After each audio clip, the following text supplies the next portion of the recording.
Welcome to today's Explainer. We're going to explore a truly fascinating transition today, literally stepping out of the quiet, hyper-focused world of the laboratory and right into the high-stakes, pressure cooker environment of the lecture hall. We're unpacking the brilliant personal insights of Dr. Ghalayini. You see, he was a research scientist who discovered that the secret to becoming a masterful educator was, well, hiding right there in the scientific method the whole time. So let's dive right in by asking the core question that sparked this entire methodology. Imagine this. You've spent 2 decades, 20 whole years, mastering a highly specialized, incredibly methodical craft in a lab. Then, boom, suddenly you're thrust into a medical school classroom, tasked with engaging a room full of brilliant, incredibly demanding students. How do you adapt?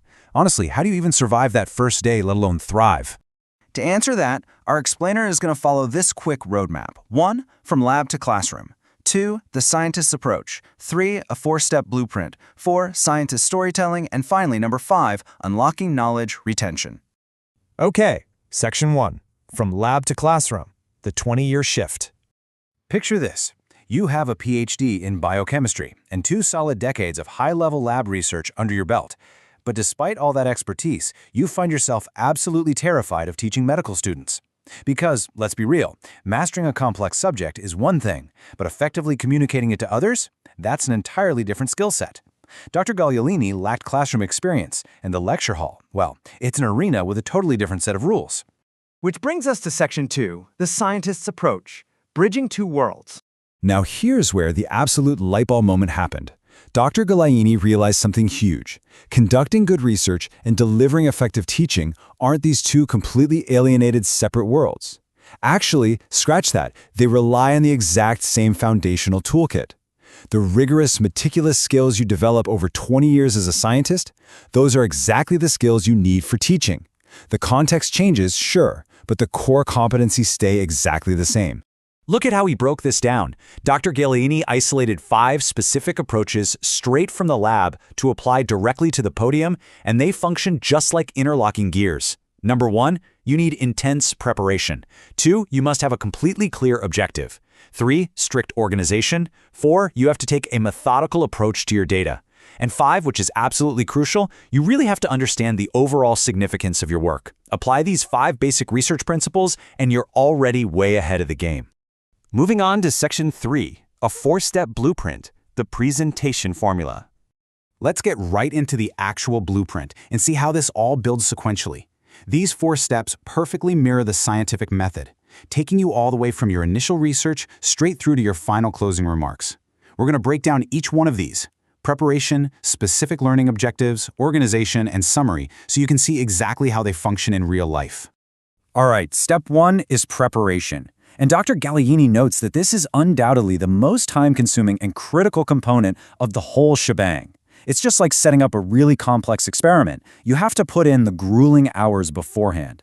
You absolutely must rigorously verify your information, ensuring your presentation materials are rooted in completely accurate and reliable sources. Because think about it, if the foundation of your data is weak, the entire presentation just collapses. Now, for Step 2, the crucial thing to remember is this highly specific number, 10 to 15. This step is all about creating specific, incredibly concise learning objectives. For a standard 50-minute lecture, Dr. Ghalayini found that a strict limit of 10 to 15 specific objectives is the absolute sweet spot.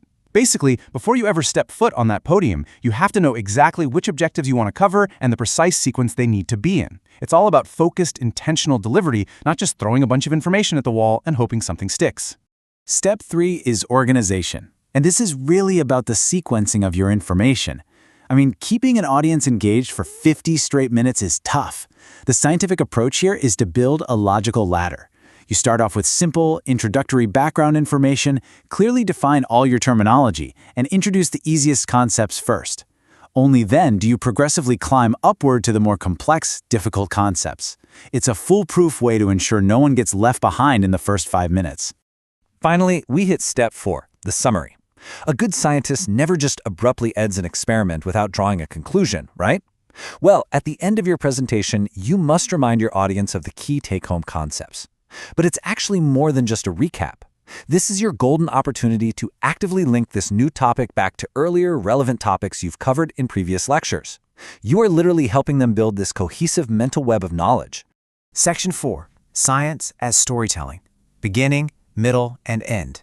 So shifting gears slightly, from the strict mechanics to the actual narrative flow, this quote from Dr. Ghalayini perfectly captures why this whole methodology works so beautifully. He says, in many ways, scientific presentations lend themselves to storytelling.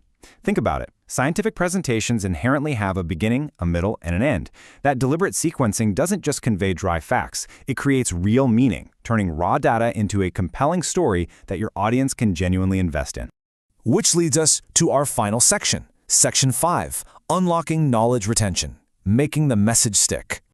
Ultimately, all this prep comes down to one thing: making sure people actually remember what you said. To drastically increase knowledge retention, Dr. Ghalayini points out that your presentation absolutely must capture 3 vital components, and they're weighted almost equally. You need attention at 33%, you need meaning at another 33%, and you need emotion at 34%. If you can command their attention, use structural organization to give your data real meaning, and then weave a story that triggers emotion, do that, and your audience's ability to retain complex information will absolutely skyrocket. So, I'm going to leave you with this final thought to really spark your curiosity. We've seen exactly how a 20-year lab veteran successfully bridged the terrifying gap to the medical school classroom by relying on preparation, clear objectives, organization, and storytelling. The tools of the scientist are now literally right in your hands. So how will you apply this methodical, structured blueprint to craft your next great story and make your next presentation utterly unforgettable? Thanks for joining me on today's Explainer, and hey, happy presenting!